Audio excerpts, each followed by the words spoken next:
مطلب ہے کہ کل 9 بجے اگر اس کا کینسل ہو گیا جج منہاس کا ہائی کورٹ میں توشہ خانہ وہ نہیں سنے گے تو ہمارے لائر کو سلمان صفدر کہہ رہے ہیں کہ اس نے ہر حالت میں اسی ہفتے میں عمران خان کو سزا دے رہے ہیں کیونکہ 16 تاریخ کو وہ القادر کی بیل لے رہے ہیں ڈوگت کے ساتھ جج ڈوگت کے ساتھ.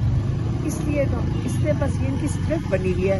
ساروں کو پتہ ہے کہ عمران خان اور بشرا بی بی کو انہوں نے سزا دے دی. میم اس وقت ہم دیکھ رہے ہیں کہ آئی ایم ایف نے جو حکومت ہے ان سے درآمد جو تھی اس پہ سوالیہ پوچھ لیا ہے کہ یہ کہاں گئی ہے اور ایک کرپشن بہت بڑی ایکسپوز ہوئی ہے. آپ کو کیا لگتا ہے کہ جب سے خان صاحب اندر ہیں ہر دن ہم نئی سے نئی کرپشن دیکھ رہے ہیں جو اس حکومت کی طرف سے ہمیں سامنے مل رہی ہے؟ دیکھیں حالات تو خراب ہو رہے ہیں کیونکہ 30 لاکھ لوگ عمران خان کئی دفعہ کہہ چکے ہیں جو آپ کا برین ہے یہ وہ لوگ ہیں جن کو تعلیم پاکستان نے دی ہے اور وہ آپ کے برین سے 25 لاکھ لوگ ملک چھوڑ کے چلے گئے روزی کے لیے اور وہ کہتے ہیں پنجاب اور کھیتی سے گئے.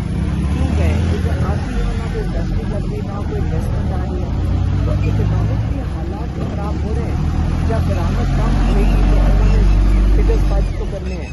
یہ تو آپ کو پتہ ہے یہ ان کی ایکسپرٹیز ہے. اور آئی ایم ایف نے بھی ان سے پوچھا ہے کہ جو اس وقت کرپشن ایکسپوز ہوئی ہے اس پہ کیا کہیں گی آپ کے جو نون لیگ کی گورنمنٹ کی طرف سے کرپشن کے اسکینڈل سامنے آ رہے ہیں؟ دیکھیں جب کس عدالت میں جائیں گے آج کل تو عدالت چوروں کو ہی پروٹیکٹ کر رہی ہے.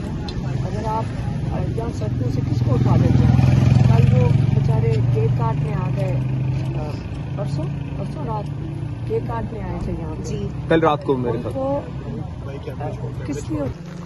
آپا یہ بتائیں کہ خان صاحب کی سالگرہ گزری یہ ہمارے خان صاحب کا ان کی 3rd برتھ ڈے ہے جو وہاں گزری ہے. آپ لوگوں کو کیا کہنا چاہیں گی؟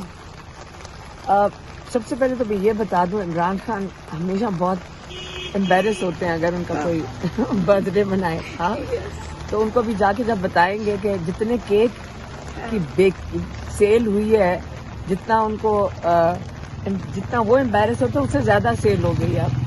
اور لیکن وہ بہت مضبوط ہیں. وہ جو کہہ چکے ہیں میں ساری زندگی بھی مجھے جیل میں رکھے میں اپنے پرنسپل سے نہیں ہٹوں گا. لوگوں کے لیے یہ بہت ضروری ہے سمجھنا کہ جو انسان اپنے ایک کاز کے لیے کھڑا ہوتا ہے وہ اپنے ملک کے لیے کھڑے ہیں وہ اپنے پرنسپلز پہ کھڑے ہیں. یہ انہوں نے ایک بہت زبردست مثال قائم کی ہے پاکستانیوں کے لیے کہ آپ ان سے سیکھیں کہ جب آپ ایک مقصد کے لیے کھڑے ہوتے ہیں نہ آپ کو ڈر ہوتا ہے نہ آپ کو کوئی قسم کا پریشانی ہوتی ہے کوئی ڈپریشن نہیں ہوتی کہ آپ کو پتہ ہے ایک مقصد کے لیے کھڑا ہے. اور ہم سب کے اندر بھی یہی چیز آ گئی ہے کہ اگر وہ بیٹھ سکتے ہیں تو ہم تو جو کرتے ہیں وہ اتنا کبھی مقابلے میں ہم تو اتنا سا بھی کر لینا ان تک وہاں نہیں پہنچ سکتے جو عمران خان کا ہے ہم سب کے لیے. تھینک یو آپا.